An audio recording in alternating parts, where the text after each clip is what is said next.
দেখবেন জুমার দিন কিছু মানুষকে দেখবেন এলাকার খুব গণ্যমান্য ব্যক্তি এমনি ফুটবল খেলা 90 মিনিট দেখতে পারে, এরপর যদি গোল না হয় আবার আধা ঘন্টা এক্সট্রা টাইম, এরপরও যদি না হয় আবার 15 মিনিট ট্রাইব্রেকার। ওনার টাইম নষ্ট হয় না, বিয়ে বাড়িতে ওনার অসুবিধা হয় না, কথা বলে না ঠিক কিনা? খেলার মাঠে ওনার প্রবলেম হয় না। কিন্তু জুমার দিন খতিব সাহেব যদি 10 মিনিট বেশি ওয়াজ করে, ওনার চোখ গড়ির দিকে এমন ভাবে যায় মনে হয় গড়িটাকে খাই ফেলাইবে।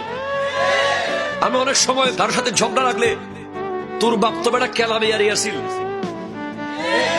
বলে কিনা, কথা বলেন না?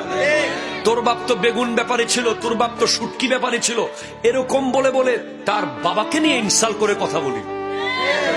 একজন বড় ব্যক্তি হয়েছে, সম্মানিত একজন বড় জ্ঞানী মানুষ হয়েছে, একজন বড় আলেম হয়েছে, একজন রিকশাওয়ালার ঘরে মুহাদ্দিস হতেই পারে,